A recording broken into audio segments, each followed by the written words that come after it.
Aroma miracles இயற்கையான aroma ஆயில்களை கொண்டு தயாரிக்கப்படுகிறது. தூக்கமின்மை, மன அழுத்தம், எதிர்மறை எண்ணங்கள் போன்ற மனநல பிரச்சனைகள், உடல்வலி, தலைவலி போன்ற உடல்நல பிரச்சனைகள், ஆன்டி ஏஜிங், முடிவுதிர்வு, பொடுகு, வெண்புள்ளி, சரும பிரச்சனைகள் போன்ற அனைத்து பிரச்சனைகளுக்கும் தீர்வளிக்கிறது. Aroma miracles. சமீப காலமாக நீங்கள் இந்த செருப்பு போடாமல் வர்றீங்க அப்படின்னு ஒரு விஷயம், அது எப்படி, அது ஒரு பப்ளிசிட்டி ஸ்டண்ட் மாதிரி எடுத்துக்கலாமா? சினிமா வந்து ஆர்ட் ஃபார்மாக பார்த்துட்டிங்கன்னா இவர் டேரக்டராக இல்லையான்னு தெரிஞ்சிடும் சார். மார்கன் படம் நடக்கும்போது அந்த ஒரு சைடு ஃபுல்லாக அந்த கருப்பு மையோட மீடியா முன்னால் வந்தீங்க. அப்புறம் பிரியாணியே கேக்கா வெட்டி ஊட்டி விட்டீங்க. இதெல்லாம் ஒரு படத்தை ஓட வைக்கணும்னு நம்புறீங்களா? ஹீரோ முகத்துக்கும் படத்தோட வெற்றிக்கும் சம்மந்தமே கிடையாது சார். ஆக்சுவலாக பெரும்பாலான டைரக்டர்கள் வந்து ஒரு upcoming directors and new commerce. So இந்த மாதிரி இவர்களை தேர்ந்தெடுத்ததற்கு காரணம் என்னென்னா, இப்போ நம்ம கதையிலேயே மற்ற விஷயத்துலேயே நம்ம இன்வால்வ் ஆகிறது அல்லது தலையிடுறது, அதை வந்து அவங்க தடுக்க மாட்டாங்க அப்படிங்கிற அது காரணமாக உள்ள இண்டஸ்ட்ரிக்குள்ளே வர வரைக்கும் அவங்க ஒன்று இருப்பாங்க. 2-3 வெற்றிகள் கிடைச்சோன்னே நம்ம ஒரு பெரிய ஆள் அப்படின்னு சொல்லிட்டு தனித்துவப்படுத்திப்பாங்க.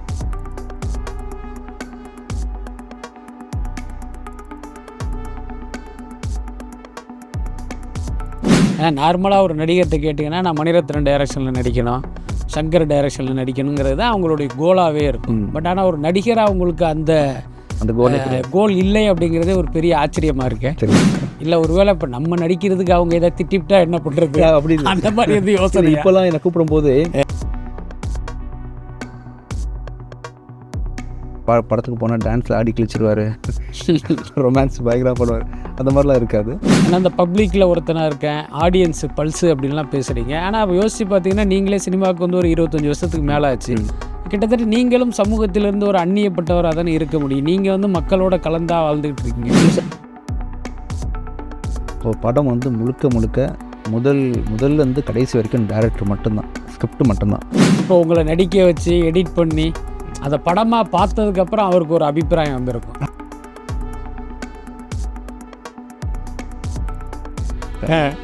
அடையாளம் தெரியாம நான் விஜய் நினைச்சிட்டீங்க பலமுறை கேட்டு பார்த்துட்டேன். சமகால அரசியலை விமர்சனம் பண்ணுதா, சமகால அரசியல்வாதிகளை விமர்சனம்?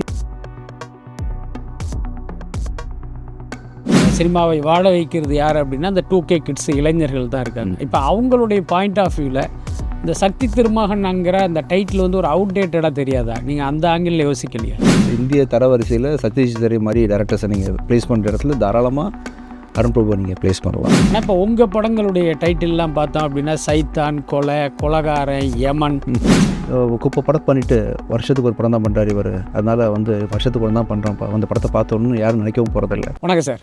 வணக்கம் சார், எப்படி சார் இருக்கீங்க? நல்லா இருக்கேன். ஒவ்வொரு நடிகர்கள் குறித்தோ ரசிகர்களுக்கு வந்து ஒரு எதிர்பார்ப்பு இருக்கும். இப்போ ரஜினி படம் அப்படின்னா ஒரு ஃபைட்டு ஸ்டைலு, இப்போ கமல் படம்னா அப்படின்னு. அது மாதிரி விஜய் ஆண்டனி குறித்து ரசிகர்கள் என்ன எதிர்பார்க்குறாங்கங்கிறத நீங்கள் புரிஞ்சுக்கிட்டது உண்டா? இனிஷியலாக நம்மகிட்ட இதெல்லாம் இவங்க எதிர்பார்த்து வருவாங்கப்பா அப்படிங்கிற அந்த தெளிவு வந்துருச்சு. அது இனிஷியலாக முதல்ல ஒரு 10 படம் பண்ணும் பொழுது வித்தியாசமான கதைகளை இது செலக்ட் பண்ணுவார்ன்ற மாதிரி ஒரு ஒப்பீனியன் இருந்துச்சு. ஏன்னா நம்ம லான்ச் ஆகும்போது பார்த்திங்கன்னா கொலகாரனாக தான் லான்ச் ஆகணும், கொலையை மறைச்சிக்கிட்டு. அது வந்து வழக்கமாக ஹீரோயிசம் பண்ணக்கூடிய கேரக்டர் கிடையாது. அப்புறம் பார்த்திங்கன்னா அதோட தொடர்ச்சியாக வந்து சலீம் பண்ணோம், அதுவும் பிடிச்சிருந்துச்சு. அப்புறம் காமெடி சம்மந்தமே இல்லாமல் இந்தியா பாகிஸ்தான், பிச்சைக்காரனோட டைட்டில் பிச்சை எடுத்தோம். ஸோ இப்படியே அவர் பண்ணும்பொழுது ஆடியன்ஸ்க்கு வந்து ஒரு பெரிய எதிர்பார்ப்பு, வித்தியாசமான கதைகள் பண்ணுவார்னு சொல்லிட்டு இருந்துச்சு. நடுவில் சில படங்கள் தோல்வி வரும்போது அது போச்சு. அது சரி பண்ணுறதுக்காக பிச்சைக்காரன் 2, ரோமியோ, மார்கன், சக்தி திருமகன் இருக்கும்போது திருப்பியுமே அந்த பேர். ஸோ வித்தியாசமான கதைகள் பண்ணுவார், இவர் நடிச்சிருவார். இவர் படத்துக்கு போனால் டான்ஸில் ஆடி கிழிச்சிருவார், ரொமான்ஸ் பயங்கரமாக பண்ணுவார், அந்த மாதிரிலாம் இருக்காது. ஆனால் இவர் படம் வந்து சேஃபாக போகலாம் குடும்பத்தோட. டபுள் மீனிங், யாரையும் கொச்சப்படுத்தி யாரையும் புண்படுத்தி அது ஒரு காமெடி பண்ணுறதோ இல்லை வந்து ஏமாந்து வர்றதோ மோஸ்ட்லி இருக்காது அப்படின்ற மாதிரி இப்போது எதிர்பார்த்து வருவாங்கன்னு நினைக்கிறேன் சார். ஆக்சுவலாக நீங்கள் இது வரைக்கும் நடித்த படங்களில் பார்த்தீங்கன்னா, இப்போ சசி தவிர பார்த்தா பெரும்பாலான டைரக்டர்கள் வந்து ஒரு upcoming directors and new commerce. So இந்த மாதிரி இவர்களை தேர்ந்தெடுத்ததற்கு காரணம் என்னென்னா, இப்போ நம்ம கதையிலேயே மற்ற விஷயத்துலேயே நம்ம இன்வால்வ் ஆகிறது அல்லது தலையிடுறது, அதை வந்து அவங்க தடுக்க மாட்டாங்க அப்படிங்கிற அது காரணமாக? ஏன்னா ஒரு பெரிய டைரக்டர்கிட்ட போய் நம்ம அந்த மாதிரி பண்ண முடியாது. ஏன்னா அப்போ இவங்க என்ன, நம்ம வசதியாக நம்மளுடைய கருத்தை வந்து அவங்கள்ட்ட சொல்ல முடியும். இந்த புது முகங்களுக்கு வாய்ப்பு கொடுக்குறது எனக்கு மியூசிக் டேரக்டர் இருக்குது சார். ஆக்சுவலாக மியூசிக் டேரக்டர் பண்ணும்போது பார்த்திங்கன்னா ஆல்மோஸ்ட் நான் பண்ண கம்போசிங் பண்ண டியூன்ஸில் 90-95% வந்து நியூ சிங்கர்ஸ் தான். அதாவது ப்ரொடியூசர் சண்டை போடுவாங்க என்கிட்ட, இவங்கள போடலாம் அவங்கள போடலாம், ஸ்ரேயா கோஷல் பண்ணுங்க, ஹரிஹரன் கூப்பிடுங்கன்னு சொல்லும்போது, இல்லை சார் பாவம் சார் நல்லா பாடுறாங்க சார், என்ன குறைன்னு சொல்லுங்கள், இல்லை சார் அவங்கள போட்டால் கொஞ்சம் ரீச் ஆகும் அப்படின்போது எனக்கு என்னமோ அது சிங்க் ஆகலை. போராடி சண்டை போட்டு தான் புது டேரக்டர்ஸ், புது சிங்கர்ஸு, புது பாடகர்கள், லிரிக் ரைட்டருக்கு வாய்ப்பு கொடுக்குறது. அதே எண்ணம் தான் எனக்கு இப்போவுமே இருக்குது. இப்போது படங்கள் பார்க்குறேன், நல்லா இருக்குது. நான் ஆர்ட் ஃபார்ம் தான் பார்க்குறேன் அவங்கக்கிட்ட. ஸோ இண்டஸ்ட்ரி வந்து ஃபைனான்ஷியல்ஸை பேஸ் பண்ணி பார்க்குது, ஒருத்தரை வேல்யூ பண்ணுது. நம்ம ஆர்ட் ஃபார்ம் பார்க்கும்பொழுது நம்ம வந்து அந்த ஆஸ்பெக்டில் தான் அவங்கள சூஸ் பண்ணுறேன். அண்ட் பேசிக்கலி நான் ஒரு டெக்னீஷியன் தானே. இப்போ என் படத்துக்கு நான் தான் மியூசிக் பண்ணி ஆகணும். அப்புறம் வந்து பேசிக் எடிட்டர் தான் நானுமே. அப்படின்றதுனால அந்த வேலை தான் செய்கிறேன்.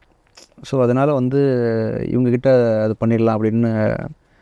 இன்ஃபேக்ட் பெரிய டேரக்டர்ஸை போட்டு பண்ணும்போது வியாபாரமாகவே அதிகமாக தான் ஆகுது. அப்படி ஒரு என்ன வாய்ப்புகள்லாம் இருக்கும் பொழுது இவங்களுக்கெல்லாம் நம்ம வாய்ப்பு தரணும், இவங்கக்கிட்ட பெரிய பொட்டன்ஷியல் இருக்குது, இந்த இண்டஸ்ட்ரி கவனிக்காமல் இருக்குதுன்ற ஒரு ஆஸ்பெக்டில் மட்டும்தான் நான் வந்து இந்த மாதிரி புது டேரக்டர்ஸ்ட்டு போகிறேன். இல்லை உண்மையிலே இது நல்ல விஷயம். ஏன்னா இப்போ புதுசாக வர்றவங்களுக்கு வாய்ப்பு கொடுக்கணுங்கிற எண்ணமே நிறைய பேருக்கு இருக்காது. ஏன்னா சினிமாங்கிறதே ஒரு வணிகம் தானே. சில படங்கள் வந்திருக்கும் சார், நல்லாவே இருக்கும் ஆர்ட் ஃபார்மில், ஆனால் வணிகமாக வெற்றி பெற்றுக்காரதுனால அந்த டேரக்டர் யாருமே அப்புறம் மோஸ்ட் ஆஃப் தி டேரக்டர் கொஞ்சம் சும்மா இருப்பாங்க ஆக்சுவலாக. பட் ஆனால் நீங்கள் அதே இன்னொரு ஆங்கிளில் பார்த்தா, இப்போ விஜய் ஆண்டனி அப்படிங்கிறது ஒரு கிட்டத்தட்ட 20 படங்கள் நடிச்சிட்டிங்க. ஆனால் ஒரு 2ஆம் நிலை நடிகர் வரிசையில் தான் நீங்கள் இருக்கீங்க. அதே நேரம் ஒரு பெரிய டேரக்டர்களை என்கேஜ் பண்ணி அவங்க படத்தில் நடிச்சிருந்தா அந்த படம் பார்த்திங்கன்னா ஒரு பெரிய வெற்றியை அடைந்திருப்பதற்கு வாய்ப்பு இருக்குது. அது இன்னொரு பக்கம் பார்த்திங்கன்னா உங்களை நடிகராக அவங்க மோல்டு பண்ணுறதுக்கும் வாய்ப்பு இருக்குது. அது வந்து விஜய் ஆண்டனிங்கிற ஒரு நடிகருக்கு வந்து ஒரு பெரிய ப்ளஸ்ஸாக மாறி இருக்கும்ல. அப்படி எனக்கு வந்து அந்த அதில் ஹை கிடைக்கல சார் ஆக்சுவலாக. இன்னொரு பெரிய பெரிய டேரக்டர்ஸ்ட்டை போய் பண்ணணுன்ற மாதிரி எனக்கு தோணலை. அப்புறம் அவங்கள வச்சு என் ப்ரொடக்ஷனில் பண்ண முடியாது. ஏன்னா ஒரு கம்பெனி வந்து ஒரு மாடரேட் பட்ஜெட்டில் படம் பண்ணக்கூடிய ஒரு கம்பெனின்றதுனால அப்படி பண்ணுறதா இருந்தால் வெளி ப்ரொடியூசர்ஸ் தான் அதை முடிவு பண்ணக்கூடிய இடத்துல வந்து அந்த டேரக்டரும் அந்த ப்ரொடியூசரும் தான் இருக்கிறாங்கன்றதுனால அந்த மாதிரி முடிவுகள் பெருசாக இது வரைக்கும் எடுக்கப்படல யாருனாலையுமே. இல்லை அந்த பெரிய டேரக்டர் யாரையாவது நீங்கள் அப்ரோச் பண்ணல? எனக்கு அந்த வாய்ப்பு இனிமேலும் பண்ண மாட்டேன் சார். நான் அதில் ரொம்ப தெளிவாக இருக்கிறேன். ஸோ நல்ல டேலண்டட் டேரக்டர்ஸ் ஒர்க் பண்ணுன்றதான் யோசிக்கிறேனே தவிர பெரிய டேரக்டர் சின்ன டேரக்டர்ன்றது அவங்க திறமையை பொறுத்து தான். நான் எப்படி பார்க்குறேன் அந்த கண்ணோட்டத்தில் தான் இருக்குது. அப்படின்றதுனால எனக்கு பெரிய டேரக்டர்ன்றதுலாம் பார்த்திங்கன்னா யமகாதி டேரக்டர், சசி சார், அருண் பிரபு, ஜீவா சங்கர், இது இப்படி தான் இருக்குது ஆக்சுவலாக. ஏன்னா நார்மலாக ஒரு நடிகர்கிட்ட கேட்டிங்கன்னா நான் மணிரத்னம் டைரக்ஷனில் நடிக்கணும், சங்கர் டைரக்ஷனில் நடிக்கணுங்கிறது தான் அவங்களுடைய கோலாகவே இருக்கும். பட் ஆனால் ஒரு நடிகராக அவங்களுக்கு அந்த கோல் இல்லை அப்படிங்கிறதே ஒரு பெரிய ஆச்சரியமாக இருக்கு. இல்லை ஒருவேளை இப்போ நம்ம நடிக்கிறதுக்கு அவங்க எதாவது திட்டிவிட்டா என்ன பண்ணுறது அப்படி அந்த மாதிரி எது யோசனை. இப்போலாம் என்னை கூப்பிடும்போது ஒரு மீட்டர் இவ்வளோ தான் தெரிஞ்சு தான் கூப்பிடுவாங்கன்னு வச்சுக்கோங்களேன். ஓகே என் மீட்டருக்கு தான் பெர்ஃபார்மன்ஸும் வைப்பாங்க மோஸ்ட்லி. அப்படி நடக்கிறதுக்கும் வாய்ப்பும் கிடையாது. கரெக்டாக இருக்கும். என்னை பார்த்தா அதுக்கான சட்டில் பர்ஃபார்மன்ஸ் பண்ணுறதுக்கு நீட்டாக தான் இருக்கும்னு வச்சுக்கோங்களேன். இருந்தாலும் எனக்கு அந்த மாதிரி ஒரு இது கூப்பிட்டா போகிறத பற்றி ஒன்றும் பிரச்சனை கிடையாது. அது கனவு லிஸ்ட்டில் வரல சார். எனக்கு வந்து நல்ல படங்கள் பண்ணணும் அப்படின்றது தான் நோக்கமாக இருக்குது தவிர்த்து இந்த டேரக்டர் நடிக்கணுன்றது நோக்கமாக இல்லை. நல்ல கதைகள் பண்ணணும், அது நம்ம முடிஞ்ச வரைக்கும் யங்ஸ்டர்ஸுக்கு வாய்ப்பு கொடுக்கணுன்றது மட்டும்தான் தேவையாக இருக்குது. இது வரைக்கும் நான் வந்து என்னை மட்டும் வச்சு படம் பண்ணிட்டு இருந்தேன் என் கம்பெனியில். அடுத்த வருஷம் வந்து நான் இல்லாமல் மற்ற ஹீரோஸ் வச்சு கூட பண்ணலாம். இப்போது நல்ல கதை வந்துச்சுன்னு வச்சுக்கோங்க சார். விஜய் ஆண்டனிக்கு வருஷம் 2 படம் தான் பண்ணணுன்றதுக்காக 3வது கதையை எதுக்கு தவிர்க்கணும்? ஒரு அருமையான ஸ்டோரி வந்துச்சுன்னு சொன்னால் பண்ணலாமேன்றதுக்காக அந்த முடிவுக்கு இப்போ தான் வந்திருக்கிறேன். அங்கேயுமே புது டேரக்டர்ஸ் தான் இருக்கிறாங்க. அப்படி தான். இப்போ பொதுவாக அந்த தயாரிப்பாளர் ஒரு இயக்குனர்கிட்ட கதை கேட்குறாரு அப்படின்னா அவர் என்ன ஆஸ்பெக்டில் பார்ப்பார் அப்படின்னா இது கமர்ஷியலாக ஒர்க் ஆகுமா, நமக்கு லாபம் வருமா, அதான் அவர் பார்ப்பார். ஒரு ஹீரோ கேட்குறாரு அப்படின்னா இந்த கதை நமக்கு செட் ஆகுமா, இந்த கேரக்டர் நமக்கு செட் ஆகுமா, அப்படி தான் அவர் பார்ப்பார். ஆனால் இப்போ நீங்கள் வந்து தயாரிப்பாளரும் நீங்கள் தான், ஹீரோவும் நீங்கள் தான். அப்போ உங்ககிட்ட ஒருத்தர் கதை சொல்லும் போது நீங்கள் என்ன ஆஸ்பெக்டில் அந்த கதையை கேட்பீங்க? இது வந்து கமர்ஷியலாக ஒர்க் ஆகுமா அப்படின்னு தயாரிப்பாளராக பார்ப்பீங்களா, இல்லை இந்த கேரக்டர் நமக்கு செட் ஆகுமான்னு ஒரு ஹீரோவாக பார்ப்பீங்களா? ஃபஸ்ட்டு வந்து ஆடியன்ஸாக பார்ப்பேன் சார். ஆக்சுவலாக நான் உட்காரும்போது மியூசிக் டைரக்டராகவோ எடிட்டராகலாம் உட்கார மாட்டேன் சார். ப்ரொடியூசராக உட்கார மாட்டேன். ஸோ நல்ல படம் வந்து பெரிய பட்ஜெட் ஆகாது சார். படம் கதை வீக்காக இருக்கும்போது தான் சார் அதை பிரம்மாண்டமாக பண்ணுவோம் சார், இந்த பயங்கரமாக செட்டு போட்டு பண்ணுவோம் சார் அப்படின்னு வேறு மாதிரிலாம் பேசுவாங்க. தவிர நல்ல கதையை வந்து என்ன சார் எடுத்துட முடியும்? உலகம் படைச்சிட்டாங்க கடவுள், அது உலகமே பெரிய செட்டு தான். செட்டில் எங்கே வேணால் கேமரா வச்சுட்டு போயிடலாம். அந்த சீனும் அந்த டயலாகும் தான் முக்கியன்றதுனால அந்த எந்த டெக்னிக்கல் ஆஸ்பெக்ட்லேயும் பட்ஜெட் பற்றிலாம் யோசிக்காமல் வெறுமனே அந்த கதையை ஆடியன்ஸாக பார்ப்பேன் சார், கேட்பேன். அதாவது என்ன சொல்லுவேன்னா, சிலர் வந்து ஒரு சின்ன ஒன்லைன் கேட்க ஆசைப்படுவாங்க, சினாப்சிஸ் கொடுங்கன்னுவாங்க. எனக்கு இன்றைக்கி வரைக்கும் சினாப்சிஸ்னால் என்னன்னு தெரியாது என்று சொல்லுவாங்க. சினாப்சிஸ் கொடுக்குறேன் சார் அப்படின்வாங்க. தம்பி எனக்கு சினாப்சிஸ்லாம் படிக்க வராதுப்பா அப்படின்றவேன்.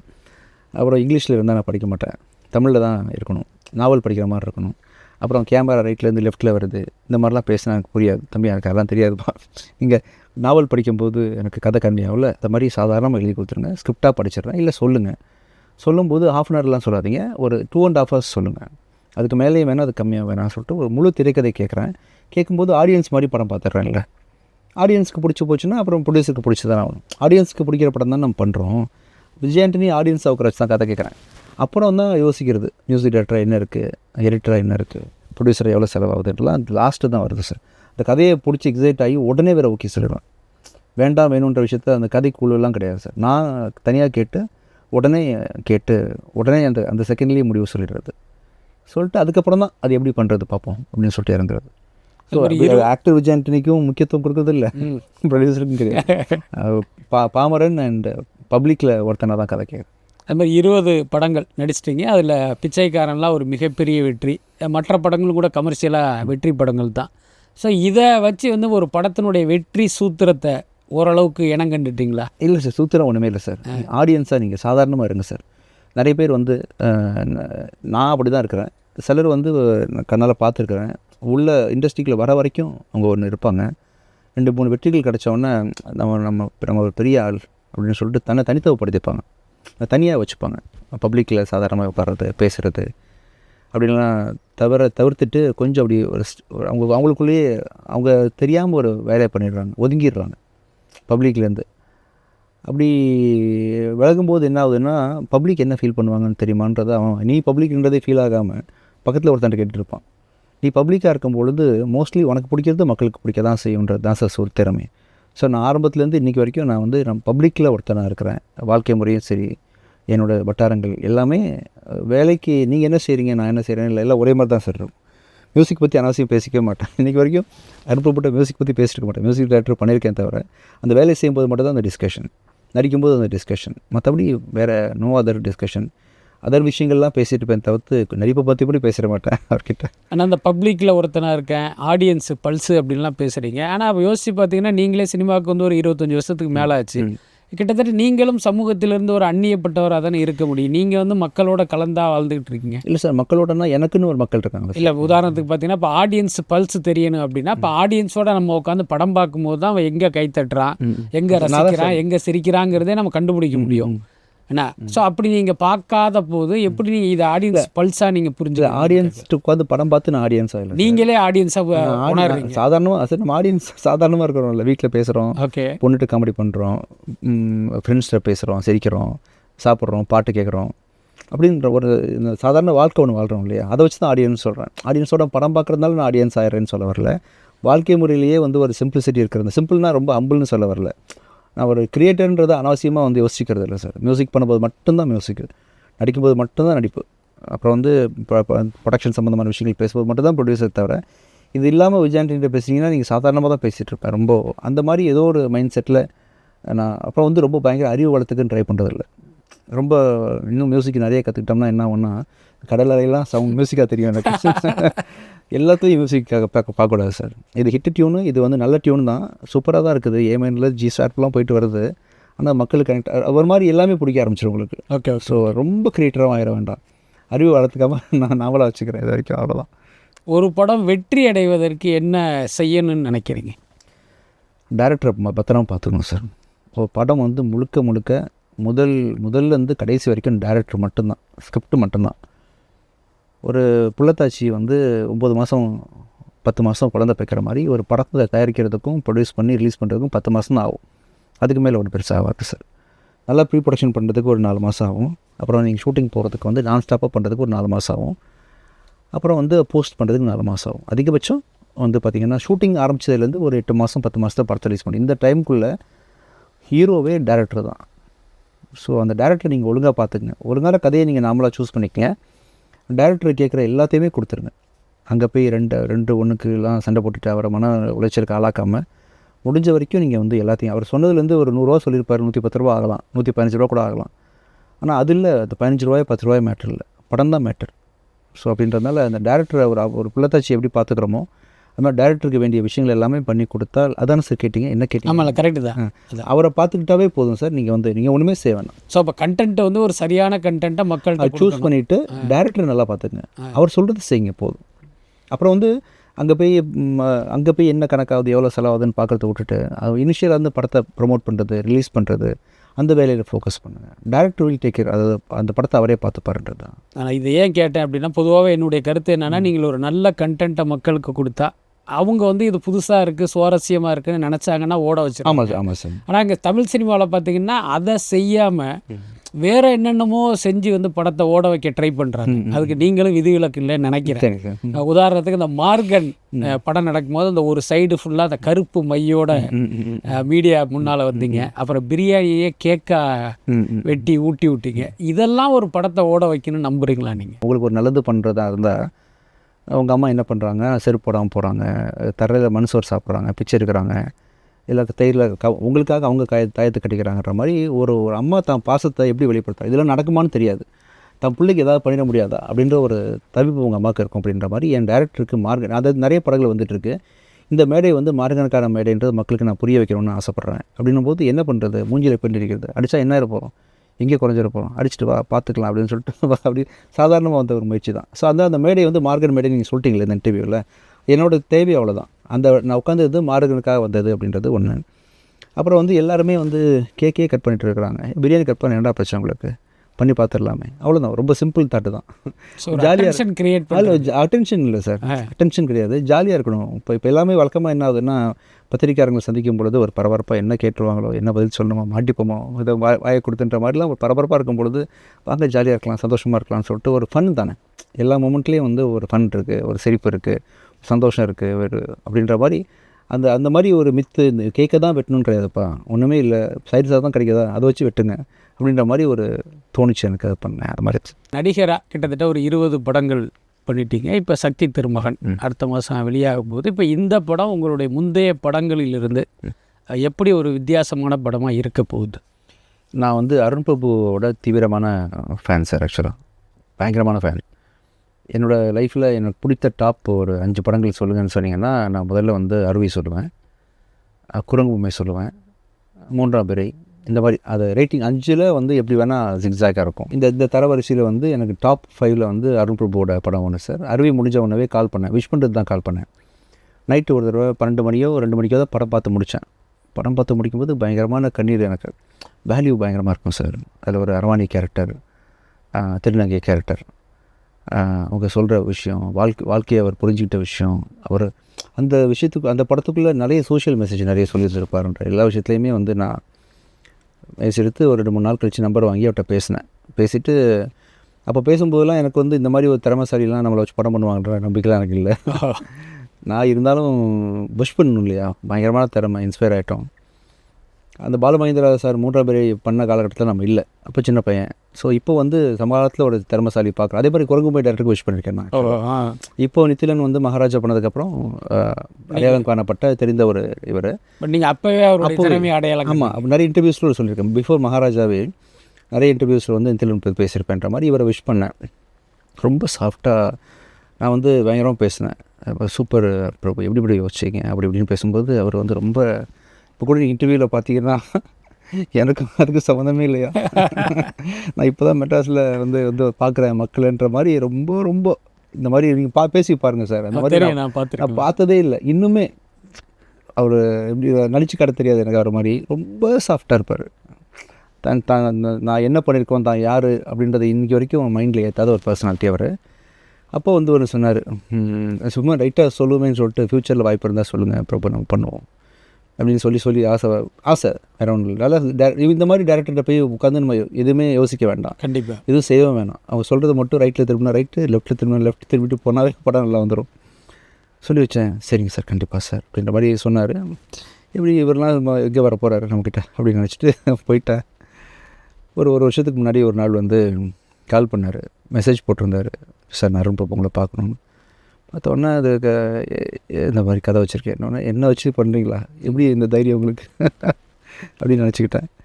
கதை சொல்லுங்கன்னு சொன்னால் ஒரு பயங்கரமான கதை, பயங்கர பெருசு கதை.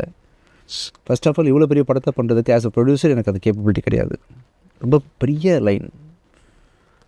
அப்புறமா வந்து மிஸ் பண்ணவும் முடியாது என்னால். ஏன்னா அருண் பிரபு கேட்குறாரு இல்லையா, சரி பார்த்துக்கலாம், என்னாலும் பார்த்தா கமல் சார் டைலாக் சொல்லுவார்ல, என்னாலும் பார்த்துக்கலான்ற மாதிரி டைலாக் மாதிரி பார்த்துக்கலான்னு சொல்லிட்டு முடிவு பண்ணிட்டு ஓகேன்னு சொல்லிட்டேன் கண்ணை மூட்டு. அப்புறம் கதை சொல்ல அது ரொம்ப சாஃப்டாக பூனை மாதிரி உட்காந்துருப்பார் சார் அவர். கதை சொல்லும்போது புலி மாதிரி அந்த டைலாக் பேசுறதுக்கு ஒரு வில்லன் பேசுவான்ல, ஆமாம். ஸோ அந்த கேரக்டராகவே மாறி டக்குன்னு ஒரு இந்த காஞ்சனாவில் மாறுவார்ல, ஏதோ ஒரு படத்தில் டக் டக்குன்னு அந்த அன்னியனில் மாறுவாங்கள்ல டைலாக், இவங்க விக்ரம் சார் மாறுற மாதிரி ரொம்ப சாஃப்டாக பேசிட்டு ஒருத்தர் டெரராக பார்த்தா அப்படி கதை சொன்னார் என்கிட்ட. ஒரு 2.5 hours வந்து அவர் பர்சனாலிட்டி தான் ரசித்தேன். ஒரு மாதிரி டைப் சார். எனக்கு என்ன கேட்டிங்கன்னா வந்து சார் என்னோட ஒப்பீனியன் நான் சொல்கிறேன். இந்திய தரவரிசையில் சத்யஜித் ரே மாதிரி டேரக்டர்ஸை நீங்கள் ப்ளேஸ் பண்ணுற இடத்துல தாராளமாக அருண் பிரபு நீங்கள் ப்ளேஸ் பண்ணலாம். இந்த அருவி படத்தில் வந்து அவர் கொண்டாடப்பட்டார். வாழ் பாருங்க. ஆனால் வாழ் படம் பார்த்தீங்கன்னா கமர்ஷியலாக பெருசாக போகல சார். படம் நீங்கள் அதை அந்த எல்லாம் யோசிக்கலையா? வாழ்க்குமே நான் ஃபேன் தான் சார் ஆக்சுவலாக. நீங்கள் வாழ் படம் வாய்ப்பு இருந்தால் வாய்ப்பு பாருங்கள். ஐ திங்க் ஓடிடியில் தான் ரிலீஸ் பண்ணாங்க, தேட்டர் ரிலீஸ் வரல. தேட்டரில் வரும்போது தான் சார் ஒரு படம் பெருசாக போகும். ஒருவேளை வாழையும் சரியாக தேட்டரில் ரிலீஸ் பண்ணியிருந்தாங்கன்னா அந்த படமே கண்டிப்பாக ஹிட் ஆகிருந்திருக்கும். தியேட்டருக்கு வரும்போது அந்த வெற்றி தோல்வி சரியாக. பணம் மட்டுமே வந்து வெற்றி தோல்வின்னு சொல்ல முடியாது சார். பணம் மட்டுமே இங்கே இல்லை. 5 ரூபா போட்டோம் 6 ரூபா சம்பாதிப்பான், 60 ரூபா போட்டோம் 70 ரூபா சம்பாதிப்பான். ஸோ 2 பேருமே வெற்றி தான். ஆனால் சினிமாக்காரங்களுக்கு அது தெரியாதுல்ல, இந்த படம் என்ன கலெக்ட் பண்ணுது, என்ன லாபம் கொடுத்தது. சினிமா வந்து ஆர்ட் ஃபார்மாக பார்த்துட்டிங்கன்னா இவர் டேரக்டராக இல்லையான்னு தெரிஞ்சிடும் சார். நம்பராக பார்த்துட்டிங்கன்னா ஒரு மொக்க படமாக இருக்கும், ஆனால் நம்பரில் வந்து சில விஷயங்கள்னால பெருசாக பண்ணியிருக்கோம், உடனே அவர் தான் பெரிய டேரக்டர்னு தூக்கி கொண்டாடுவாங்க. சிலர் வந்து பார்த்திங்கன்னா ஓடி இருக்காது, சில காரணங்களால் கன்சிடர் பண்ண மாட்டாங்க. ஸோ இப்போ இந்த படம் வந்து அவருக்கு ஒரு ரியல் லைஃப்ங்கிறது அவர் மைண்டில் இருக்கா? இல்லை, அவர் ஆரம்பத்துலேருந்தே தெரியுது அந்த வெறி ஃபயர். அவர் முதலேருந்தே வெறிலாம் சார் இருக்காரு. நம்ம இண்டஸ்ட்ரி தான் வந்து அவருக்கு ரியல் லைஃப்னு சொல்லிட்டு இருக்க தவிர்த்து அவர் வந்து இப்போ இந்த படம் பிளாக் பஸ்டர் ஆனால் கூட சார் அவர் திருப்பி அதே மாதிரி தான் இருப்பார். ஃபஸ்ட்லேருந்து ஆரம்பிக்கிற மாதிரி பேசுவார். தான் அப்படி ஒரு பெரிய படம் பண்ணோம், நல்ல படம் பண்ணோம் அப்படின்னு அவரை பொறுத்த வரைக்கும் அவர் ஒவ்வொரு படத்தையும் ஒவ்வொரு மாதிரி பார்க்குறாரு சார்.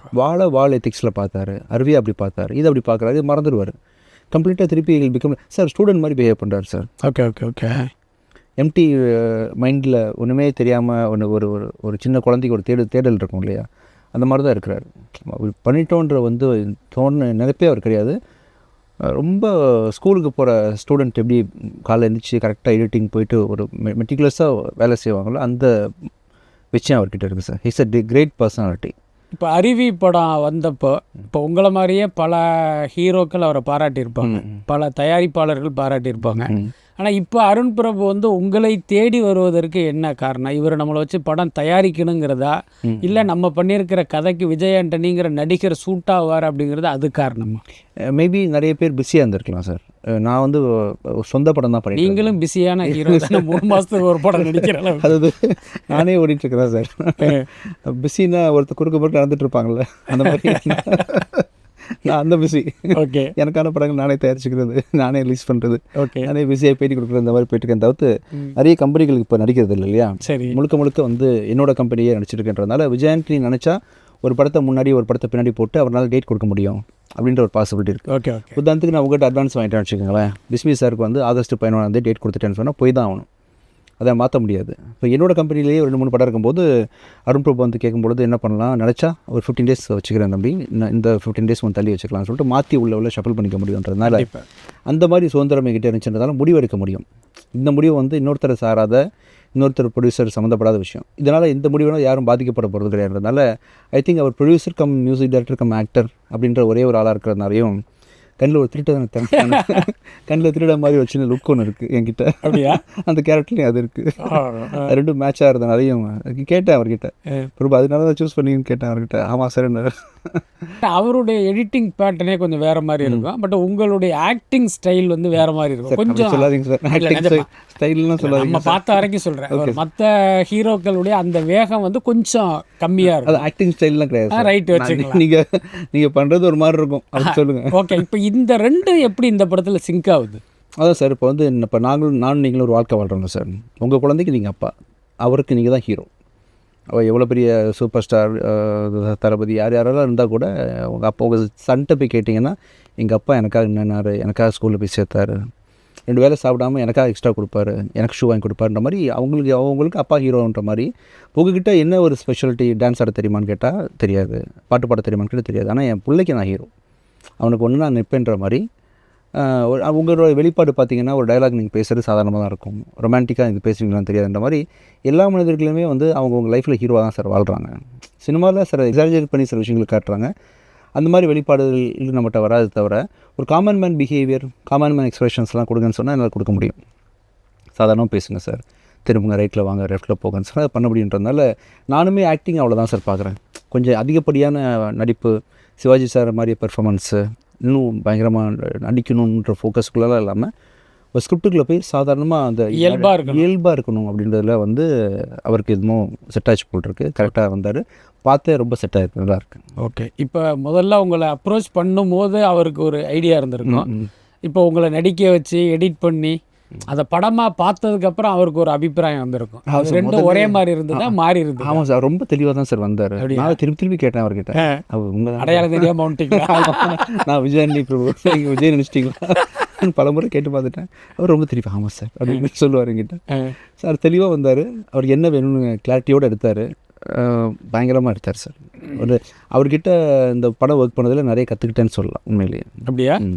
நடிப்பை கற்றுக்கிட்டேன்னு சொல்லலை சார், ஓவராலாக டேரக்டராக என்னென்ன பண்ணுறாரு, எப்படி வந்து அழகாக ப்ரொடியூசர் ஃப்ரெண்ட்லியாக இருக்கிறாரு. வழக்கமாக ஷூட்டிங் முடிஞ்ச பிறகு சார் நீங்கள் பட்ஜெட் ஓகேவா, அதெல்லாம் தேவையில்லை ஒரு டேரக்டருக்கு. என்ன பட்ஜெட்டில் நான் செலவு பண்ணுறேன், அவர் சொன்ன பட்ஜெட்டில் வருதா, அதுக்கு மேலே போச்சான்ற கவலைலாம் அவருக்கு அவசியம் இல்லை இல்லையா. ஆனால் கேட்பார். நான் சொல்லுவேன், பிரபு எதுக்கு பிரபு அதெல்லாம் வரி பண்ணிக்கிறீங்க, பார்த்துக்கலாம் அப்படிங்க, அதில் ஃபோக்கஸ் பண்ணுங்கள். இல்லை சார் நான் தெரிஞ்சுக்கிறேன் அப்படின்னா நான் இனிஷியலாக நினச்சேன் ஏதோ நம்ம எவ்வளோ பட்ஜெட்டில் பண்ணுறோம் தெரிஞ்சுக்க ஆர்வப்படுறாருன்னு நினச்சேன். லேட்டராக வந்து புரிஞ்சுக்கிட்டேன், உண்மையிலே கேர் எடுத்துக்கிறார். அந்த வாழ் படம் வந்து ரொம்ப நாளாகுது. இப்போ நீங்கள் வந்து அவர் பயங்கரமாக இப்போ ஸ்லாகிச்சு பேசுகிறீங்க படம் எடுத்ததுக்கு பிறகு. ஏன்னா வழக்கமாக எல்லாரும் என்ன பண்ணுவாங்கன்னா ஃபஸ்ட்டு வந்து ஒரு மாதிரி பேசுவாங்க, படம் எடுத்து முடிஞ்சவொன்னே வேற ஒரு கருத்து இருக்கும். ஆனால் படம் எடுத்து முடித்த பிறகு நீங்கள் அவருக்கு ஒரு நற்சான்றிதழ் கொடுக்குறீங்க. இப்படிப்பட்ட ஒரு இயக்குனரை திரையுலகம் வாழ் படத்துக்கு அப்புறம் கிட்டத்தட்ட மறந்தே போச்சுல்ல, இதை எப்படி பார்க்குறீங்க? இவர் தான் சார் சூஸ் பண்ணுறாரு. நான் அடுத்தது என்ன செய்யணுன்றதை சசி சார் இருக்கார் இல்லையா, பிச்சைக்காரனுக்கு அப்புறமா சார் சொல்லாமலைக்கு அப்புறமா ஒவ்வொரு படத்துக்கு ஒரு 3 வருஷம் காலத்துப்பார். அவர் தான் யோசிப்பார். நான் கூட பழகினது தான் சொல்கிறேன்.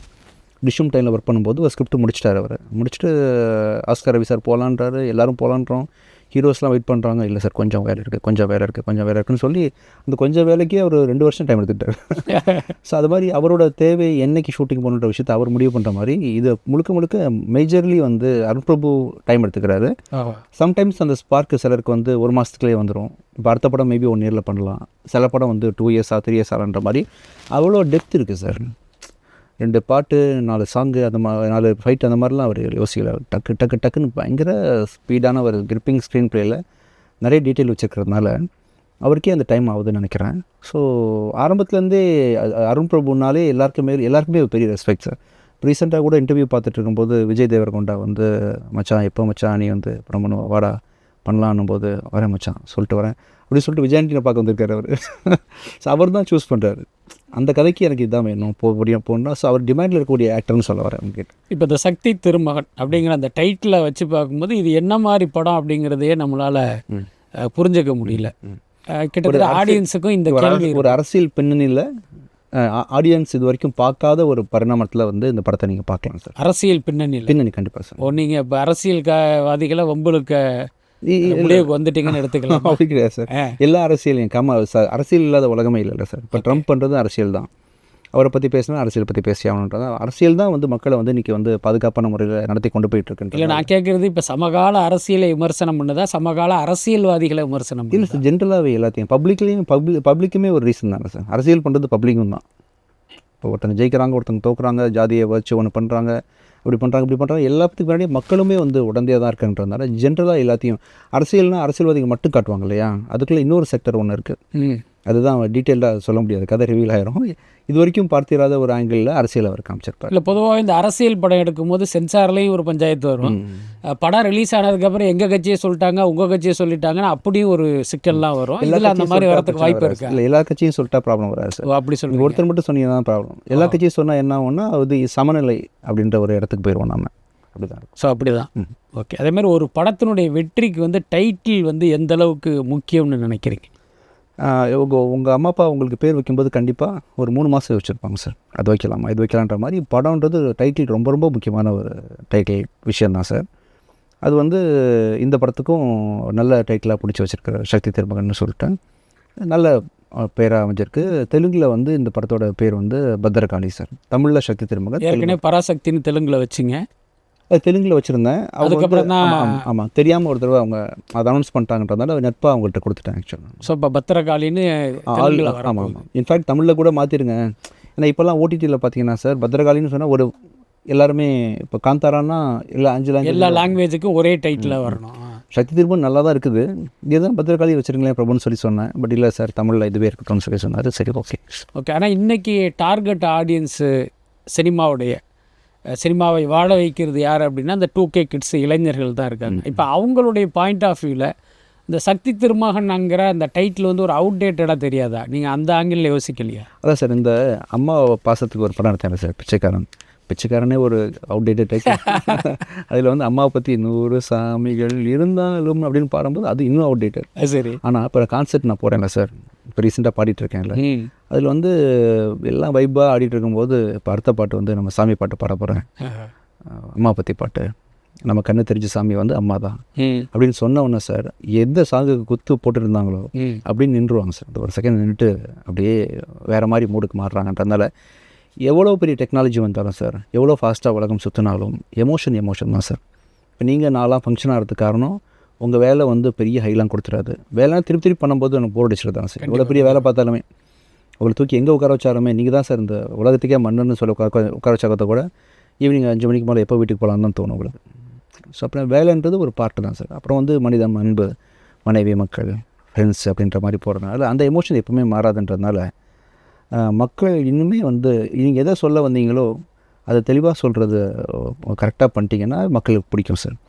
5 ஸ்டார் ரோட்டில் சாப்பிட்றவனும் ரோட்டில் போகும்போது ஒரு வடை இருக்குமா, ஒரு பாட்டி ஒன்று சொல்லுவாங்க ₹1 நல்லாயிருக்கும் அப்படின்னு விரும்பி சாப்பிட்ற மக்கள் இப்போ எல்லாருமே இருக்க தான் செய்யணும். அது எந்த வேலையை பண்ணுறோமோ அதை நேர்த்தியாக பண்ணால் அதை ரசிக்க தான் செய்கிறாங்கன்றதுனால சக்தி திருமகன்றது பயங்கரமாக ஒர்க் அவுட் ஆகும். இப்போ அந்த டைட்டில் வந்து அந்த கதை தீர்மானிக்குமா இல்லை நம்ம தீர்மானிப்போமா? கதை தான் சார், மோஸ்ட்லி கதை தான் தீர்மானிக்கும். ஆனால் இப்போ உங்கள் படங்களுடைய டைட்டில்லாம் பார்த்தோம் அப்படின்னா சைத்தான், கொலைகாரன், யமன், அந்த மாதிரி ஒரு நெகட்டிவ் ஷேட்லேயே தான் நிறைய படங்களுடைய டைட்டில் வச்சுங்க. அப்போ அதுக்கான காரணம் என்ன? ஒரு அட்டென்ஷன் கிரியேட் பண்ணுறது தான். பிச்சைக்காரன் அப்படின்ற படத்துக்கு டைட்டில் வந்து படம் பார்க்கும்போது உங்களுக்கு புரிஞ்சிருக்கும். இல்லை, பிச்சைக்காரன்கிறது ஒரு பொருத்தமான டைட்டில், அதை விட பொருத்தமான டைட்டில் உலகத்துலேயே கிடையாது இந்த படத்துக்கு.